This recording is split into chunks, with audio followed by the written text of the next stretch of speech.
I think I'm just going to get started, and then you can jump in live during the broadcast. And if you have any questions, like I said, just type them down below where you see the video, and I will keep checking back to see if anyone is asking questions during the broadcast. But you can also ask questions there if you're watching the replay, and I will check back later and try to answer all your questions then. So I wanted this is really our first live of 2018. We have a lot of new members, so I wanted to give people a chance to ask any questions if they have any general blogging questions. But I also prepared a few things to go over with you. So I wanted to, I've been seeing some trends that are happening in blogging for 2018, so I thought it would be a nice idea to go over some of those trends with you now. And then at the end, after I go through all of that, I'll go through some of the general basics of blogging best practices, because we do have a lot of new members, and I think we can all use a refresher course. I know that I can, to remind myself of what is best to do when we're blogging. So if you see me looking down here, it's because I have my computer here and I have my notes here. I don't want to leave anything out. For those of you who don't know, my name is Donna DeRosa, and I'm the host of this Blog Your Brand group. And a lot of the people in this group have small businesses or online businesses that they're, the reason that they have their blog is to support their business, but that's not true for everyone. There are also people here blogging for other reasons. So everyone is welcome here as long as you're interested in blogging. And I have a long history with blogging, both personally and professionally. I've done it for my job. I've done it for my own business now. And I've been doing it since 2004. So I've learned a few things along the way, and I'd like to pass my knowledge on to you. And if you have any things that you want to share with me too, I'd love to learn from you as well. So I'd like to jump on here once in a while and do a live, just so we can talk about what trends are happening or anything new that's happening in technology. I see someone join me live. Hello. To see keep up with the trends, keep up with technology, to keep up with anything, any problems that you're having with blogging. And we also, in this group, from time to time, I run challenges. Sometimes we do a 30-day challenge where we try to blog for 30 days straight in a row. We haven't done one of them in a while. We did a few of them, and then the last time I ran a blogging challenge, it was actually 30 tips on how to blog, and you got a short tip for each day. So I think I might actually rerun that one. I think it's still very relevant. It's always a good idea to start from the beginning and go through your blog again and make sure that you're still doing things the way that you want it to, and that you have everything set up properly in the first place. But today I'm going to start with 6 trends that I have come up with that I am seeing happening in 2018, and that I think will probably continue through 2018 and beyond. So I'll take a sip of water and then I'll get started. So the first trend that I'm seeing are longer posts. And I'm seeing people write longer posts that are more than 1,000 words long. And so before that, I know that sounds kind of scary, right? Because the general rules of search engine optimization have always been that your blog posts have to at least be 300 words long. Just to get noticed by Google. And so a lot of times we use that as our guide, and that's really just a few paragraphs. And so generally when I write a post, they end up between maybe 500 and 800 words, just naturally from what I'm trying to say. But I'm seeing a lot of posts that are longer, that more than 1,000 words. So you can really get into the meat of the topic that you're talking about, and Google can see that as an authority piece. So I know that sounds scary, right? Writing more than 1,000 words. But a good way, an easy way, I think, to get started with something like that, and that doesn't mean that all of your blog posts have to be 1,000 words by any means, but here and there you should have some longer posts that really get into the deep of your content. But a good way to get started with that is to go back through your older posts, and you should be doing this anyway, just to keep up with your, to make sure that your posts are always refreshed, because people don't always read your blog chronologically. Like they'll find you because they found a search engine term, or they typed a question into Google and they find you kind of sideways. They'll find their way to your blog. So it's a good idea to go back through your old content anyway and make sure that things are up to date, because you may have written about something and mentioned some current events, but 3 years have passed and you don't realize how fast time goes, and it's not really current anymore. So when people read that post, it seems a little stale. So go back through some of your content and see where you can find things that are on the same topic. So maybe you can find 3 or 4 posts that are on the same theme, and maybe you can then, as a way to refresh them, combine them together into one long blog post. And once you put 3 or 4 posts together, you're going to have a lengthy post. So you'll probably have a 1,000-word or a 1,200-word post that you can put together. And that's a good way to get started on having a longer post. Hello, I see other people joining me. If you want to pop in and say hello, just so I can see your name, so I see who's here, or if you have any questions, please type them below, and I will keep checking, and I'll get to your questions in a minute. So longer posts. Sounds scary. I think the easy way to start is to go back through your old content and see what you can combine. Because a lot of times we think that we have to have a lot of posts. So even if we come up with a topic, we'll write about one specific thing, and then the next week maybe we'll write about another specific thing. But they're kind of related, and you can put them together into one long post that is very authoritative post, and then make sure that's something that's on target for your market. Hello, Leslie. Thank you for joining me. So longer posts, and please don't be scared of that. So that was number 1. The second trend I'm seeing is authenticity. It's a word we talk about a lot in business and in blogging, being authentic. And sometimes I think we can get caught in the trap of writing about things on our blog that we think we should be writing about as a blogger, or writing about topics that are technically about what our business is about or what our blog is about, and trying to be, really perfect English and all that kind of stuff, and trying to sound academic, but that can kind of come off a little dry. But it's really nice if you can instill your personality into your post and just be truly you. There's something about you that makes people attracted to your blog that is uniquely you, and to try to find a way to let that come out in your writing and through your blog posts. So not just writing about the topics that what your blog is based around, and writing about things that you think that you need to write about, like things that are happening in your industry or something, but doing it on a personal level and relating it to you and relating it back to your readers. What meaning does that topic that you're writing about have to them, and how is it going to help them, and how are you, as your unique person, going to help them? So being authentic in your blog post is another trend that I see, and that is trend number 2. Number 3 is kind of along the same lines. Number 3 is be of service to the reader. So there's a reason why you have a blog. There's a reason why these people are attracted to you on your blog. And they're there because they probably typed a question where they needed help about something in a search engine, and they found their way to you. Maybe they met you at a craft show or something, or maybe they met you out in the business world or in real life. There was something about you that they thought that you could help them with. So people are always looking to be helped with something. That's one of the most popular reasons why people are typing into a search engine. They're trying to find how to do something, or how to get help with something, or they're trying to be entertained. Your blog could be something that is entertaining and not always of service. But always make it related to the reader, because sometimes we can go out and we can have fun and we think we're going to blog about what we did. We went to the flower show, we're going to show everyone we went to the flower show and how fun it was.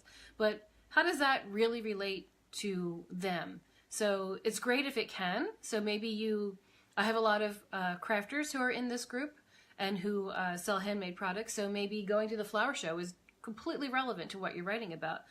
Just make sure that it's relevant to them. Because it's nice to see you out and having a coffee, and you want to take a picture for your Instagram of your coffee cup, and then you're going to put it on your blog. But how does it relate to that? So always make sure that what you're talking about on your posts, to keep the attention of the people, is to make sure that it's relevant to them and that it is serving them in some way, whether that be to entertain or to inform or whatever the purpose of your blog is. So that is what I see mostly in the future, is to make sure that your blog is being of service to your target market. So that was number 3. A lot of what I'm seeing now, number 4, is a big thing. It is cross promotions on social media, and things like microblogging. And so what do I mean by that? Like, if you see now, like, if you like to use Instagram, and now there are Instagram stories on top that run across the top of the app, and you see people doing multiple posts in there, maybe 10 posts or something, and they're really taking like a little bit of something that would normally be on their blog, or even it is something that is on their blog, and they're highlighting it in those stories. So it's a great way to cross promote and to use social media to get people back to your blog. So microblogging, you're talking about little snippets. So if we go back to number 1, where you're going to write this 1,000-word blog post or put together a couple blog posts to make that long blog post, how can you then microblog that out to the world? How can you put it on Instagram stories or put it on a Facebook Live message? So to cross promote on the social media, but in a way that is sort of where you're also not just putting up a picture and saying, hey, come to my blog post, here's the title, here's the link, but actually giving some content at the same time. So you're sort of doing like a mini blog post, but on another social media. And that's a great way to get people to come back to your blog. And people are really doing it a lot now, especially with Instagram stories. So one of those things that it's time to dive in and learn all about Instagram stories. If your target market is on Instagram. If your target market is on Facebook a lot, I'm doing a Facebook Live right now to my group. This is kind of, I can use this later and make a blog post out of this video content. I can put this on my YouTube channel. It's all about,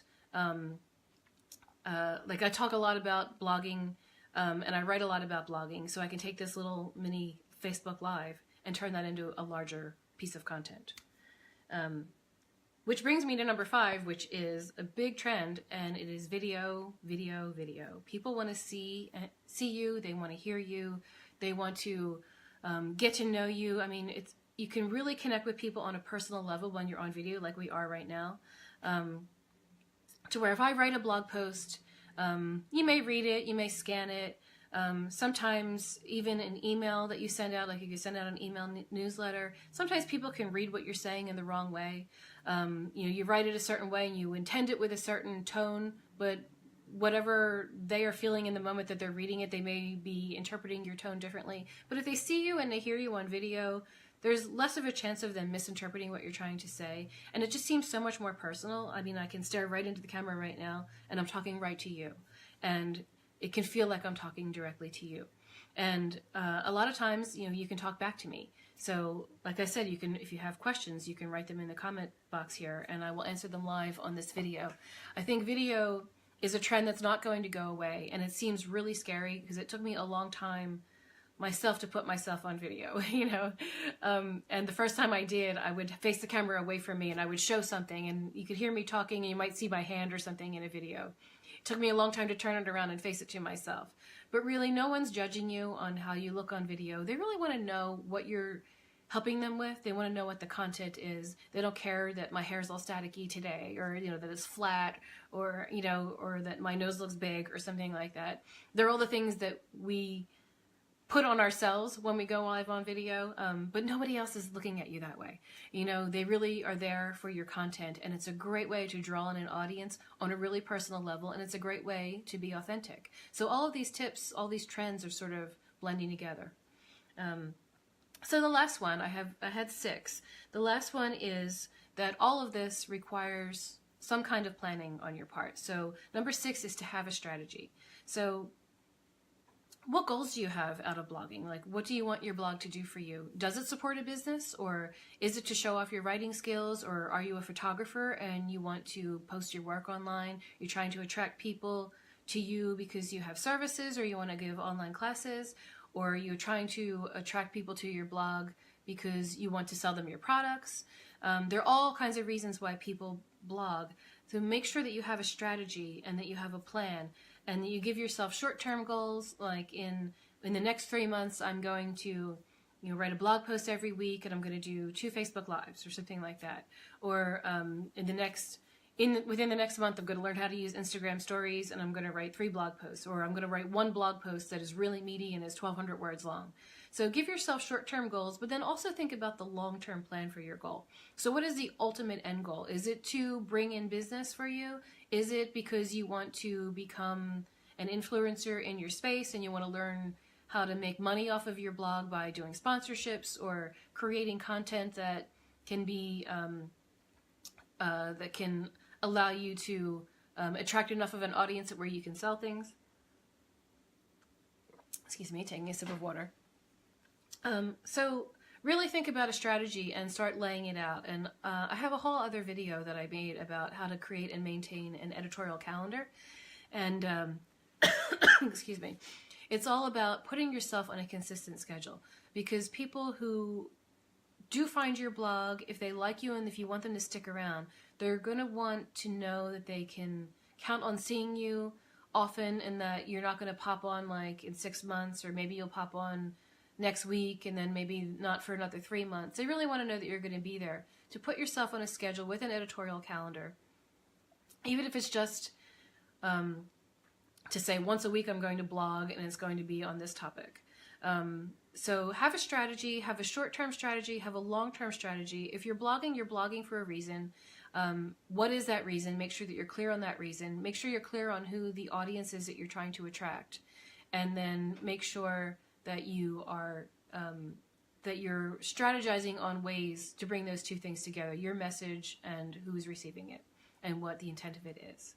So I'm going to take a little water break here and give you time. If you have any questions, please type them in now and I will answer them. If not, I'm going to continue on with the second half of my presentation.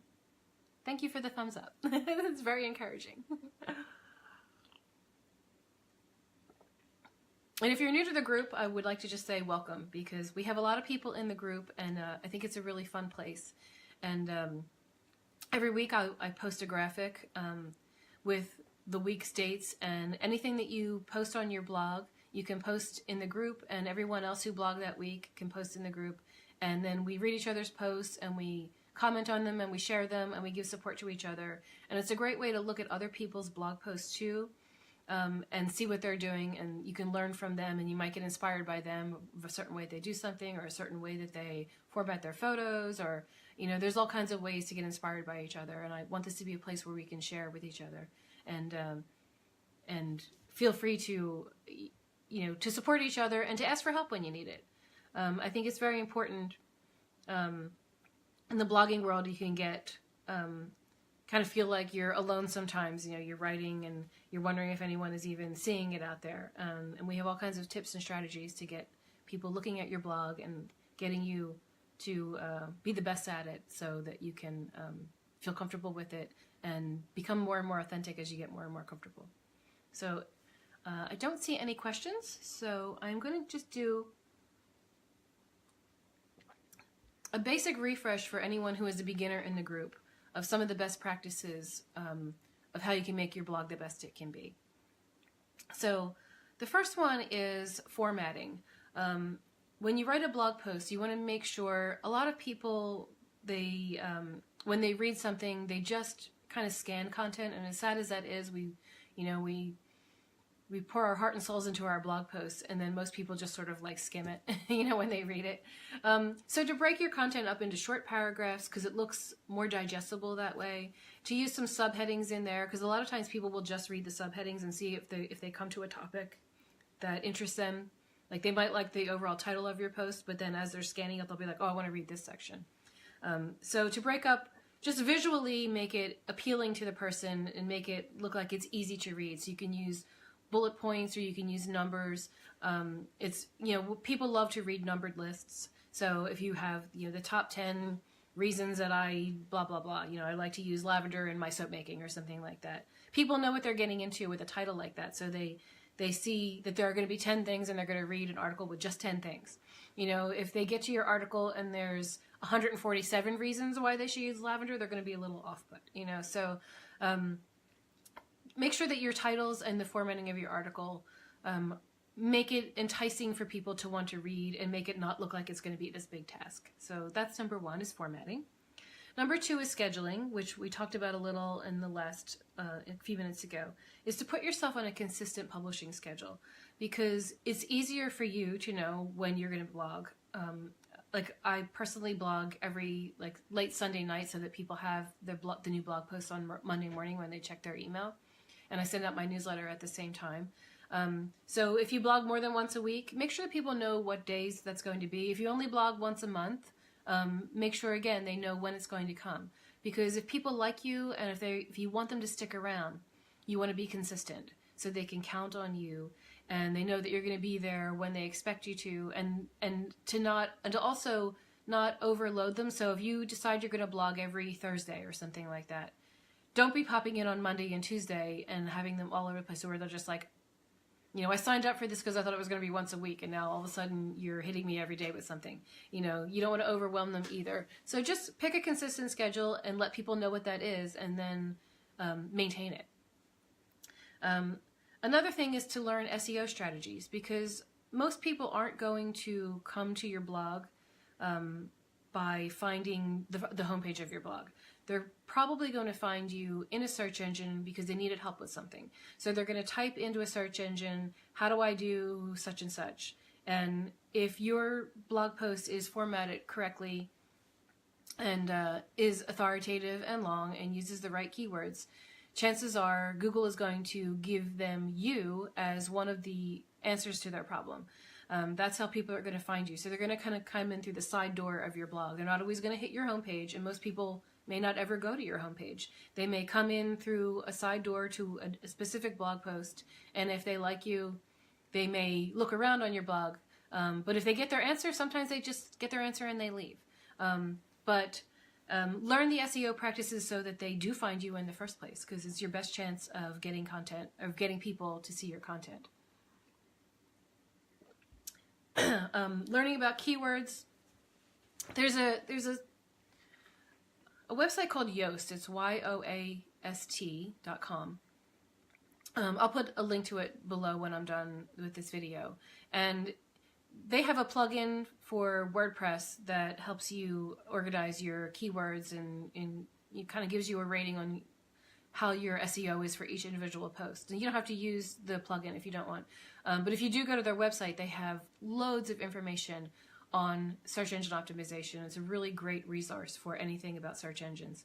And they keep up with all the trends. So if things are changing, Google's always changing its algorithm. They keep up with all that, and they try to stay one step ahead and to keep us informed on how to keep our blogs compliant, and also they talk a lot about like keywords were always the big thing when SEO was first around. It was all about keywords. But then it started being to where having outside sources linked to your blog as an authority is also a big deal. But keywords never go away. They're always going to be a big part of SEO.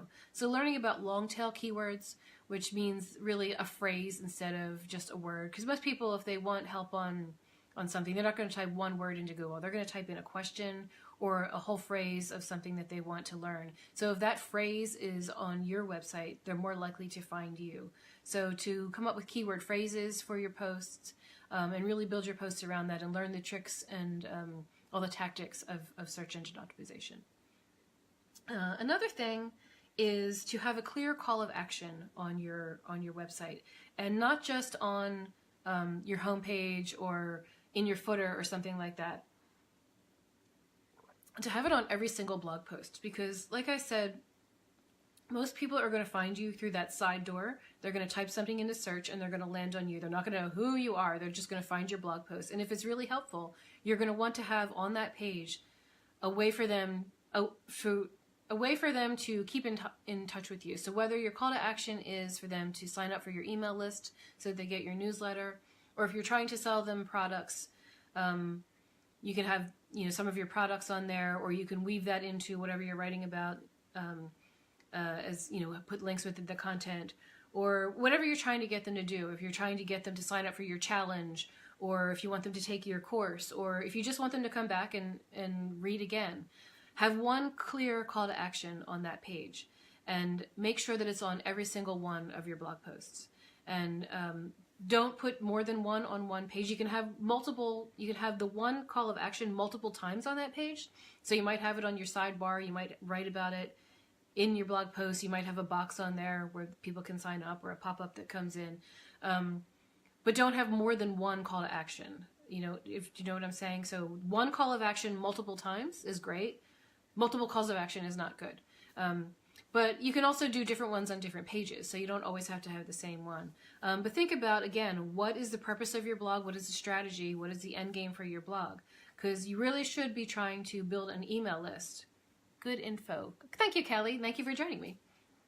So you really do I would suggest building an email list, because no matter how many followers you have on Facebook, you may not always be able to reach them. Facebook is always changing its rules of how people see your content, or even on Instagram, Facebook owns them now. Or if you're, what other kind of social media that you're on, you're not guaranteed that you're always going to be able to reach that audience. And even with search engine optimization is always changing, and you might not perform as well in a search engine next year as you are now.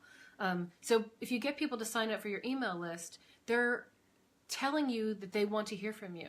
So you're free to write to them. You don't want to overload them, but also put that on a consistent schedule. I send out my email newsletter once a week, and people know that it's going to come. I don't overload them with all kinds of offers and things like that. I try to make it stuff that is important to them and relevant to them. I let them know about when I have things going on, if I have sales or different kind of things that I have coming up, challenges and stuff like that. But they've given me permission to write to them. So it's a warmed up audience. They know who you are, and you can tell them when you have a new blog post. So my suggestion would be your main call of action should be to build an email list, and just put it all over your website, because you never know what page people are going to land on, and you want it to be wherever they land. So call to action. Let's see. I mentioned this a little bit earlier, but when you do a blog post, post it in this group page. Post it in the Blog Your Brand page so that we can support you. And the more, everyone who posts in the weekly graphic, I share that on Twitter every week. I always go in and I read them and I comment. And other people will do the same thing. And all I ask is when you post your blog post in there, read someone else's and give them a little love and attention, just as you want to get on your blog post. And it's a great way to meet new people and to learn from people. You might find people who are in a similar industry with you. You might find people that you may want to collaborate with in the future. And you can also just learn from them, because some people are really good at blogging, and sometimes I see their posts, I'm like, wow, that was a great idea. I'm really glad they posted that in the group so we can all see that. And once in a while we do challenges and things like that in the group too. So post your blog post, your most recent blog post, all the time in the group, and just get some eyes on it. And even if it's just to have a little moral support from your friends. Another thing to do, a good tip, is to look at what your competitors are doing and learn from them. Now, I'm not suggesting that you copy them, but it's great to see what other people in your industry are doing, because sometimes people come up with innovative ways to do things, and you don't have to directly copy them, but you can be inspired by them. I was just I was reading someone's blog the other day, and it was a lifestyle blog, and I like to do a lot of lifestyle content myself. And she had on her image, she was a much younger person than me, reaching a much younger audience, but I just thought it was interesting that her photos on her blog, she had them full width, which, I try to make my photos pretty big too. She had them full width, but then they had all these kind of decorations on them. And I was just like, how does she do it with her blog? Like, I thought it was some kind of overlay, but then I realized she was doing that to her photos. So she was taking her photo before she put it up on her website, and she was going in and drawing little things on it, or putting little hearts or stars and different things like that. And it sounds youthful, but it was really effective. So when she put it up there, all of her things had like this kind of like minty green little like swipe, where it almost looked like she took a watercolor pen and just kind of went over it. And I thought that was really cute. And I thought, wow, I'm going to try something like that. I may not copy her directly and do that on my blog, but it would be an interesting idea of how to post something to social media, to take a photo and then kind of dress it up a little with these little brush strokes, or, she had little, she drew like a little heart around something, like she had a cup of coffee and she drew a little heart around it, and stuff like that. And I thought, it's just so cute, like I would never have thought to do that myself. So check out the competition and see what they're doing, because you can really get a lot of great ideas from them. And try to figure out if they're really successful. If you see someone who's in your same field and they obviously have a lot of engagement, they have a lot of comments, and you can tell that they have a lot of people who read their blog, see what they're talking about on there. Try to figure out what keywords they're using, because you can still use the same keywords and create your own content if you're trying to reach the same audience. And then look also in their comment section. If there's someone that you really admire out there, excuse me, too much talking. If there's someone out there that you really admire, read their blog posts, see what the people are commenting on, and see what questions people are asking. Because if they didn't answer it in that blog post, so people are asking questions in their comment section, it might be a good idea for a blog post that you could do on your blog. So you're not stealing their content, you're not really directly copying them, but you're learning from them and you're seeing what their audience wants to know. And if you want that same audience, you can answer that question on your blog and maybe they'll find you and sign up for you too. So always look at your competition and see what other people are doing. My last one is, excuse me. Well, the last one is something that I've already talked about. Is like you need to get people to your blog. That's the main thing. I think the number one thing that people complain about with blogging is that they blog and they put all this work into it and they feel like no one's reading it. So if you follow these tips to where, God, all of a sudden I'm losing my voice, sorry.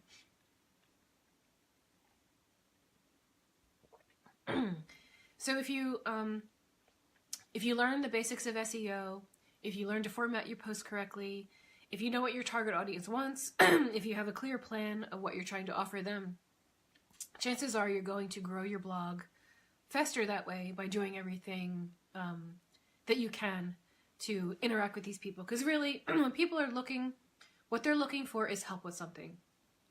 Or they could possibly, if some people have comedy blogs and things like that, or entertainment blogs. So maybe people are looking to be entertained. But I think most of the people in this group are trying to help people with something, or they're trying to sell a product or a service. So think about the ways that you can connect with people by really fulfilling their need of what they're looking for. How can you help them? How can you best serve them? How can you present that content to them in the best possible way, the easiest way for them to read it, for them to digest it, the most pleasant way for them to see it, a fun way for them to see it, infused with your own personality so that you stand out and you're not copying someone, you're putting your own mark on what you're doing. And if you do those things and get them all lined up right, you're sure to get people to read your blog and to stick around with your blog and sign up for your newsletter and follow your call to action to what you're trying to do. So I think I am out of things to talk about. So if anyone has any questions, now would be the time to write them in the comment box. I'll give you a minute if you have any. And if you're watching this on the replay, like I said before, you can also type your questions in the comment box underneath this video. And I will come back and check back later and try to answer your questions then. And it could be anything. It doesn't have to be what we talked about today. As long as it's blogging related, it could even be technical. If you don't know how to set up a call to action, let me know and I'll try to help you with that. I work mainly in WordPress, but I have used other blogging platforms too, so I can probably figure out a way to answer your question if you have some technical questions. Or if you just have trouble coming up with ideas or coming up with a clear purpose for your blog, or if you're even trying to still figure out who your target audience is, post it in the group and we can all try to help you out, or I can try to help you out personally. So I hope you enjoyed this talk. I like to pop in here from time to time, so if there are any other topics that you want me to talk about, I can always come in and do another Facebook Live on a specific topic, so let me know about that as well. Let me just refresh my screen to see if anybody has asked any questions. And let me check the event in case anyone posted there. Okay, I don't see any questions. Oh, hi Sharon, thank you for joining me. You're very welcome. Okay, if that is all, then I'm going to sign off and you can all watch this on the replay if you didn't catch it. Thank you for the hearts. Thank you for the thumbs up. They're very encouraging and they help me while I'm talking. Okay, so I think that's it. Thank you so much and I will see you next time. Oh wait, hey Donna, thanks for giving the big picture on blogging. You're very welcome, Esther, and thank you for joining. And I hope you got something out of it. So if you think of any questions later that that come to you, just feel free to put them down below, and I will get to them. I promise. So see you in the group. Bye bye.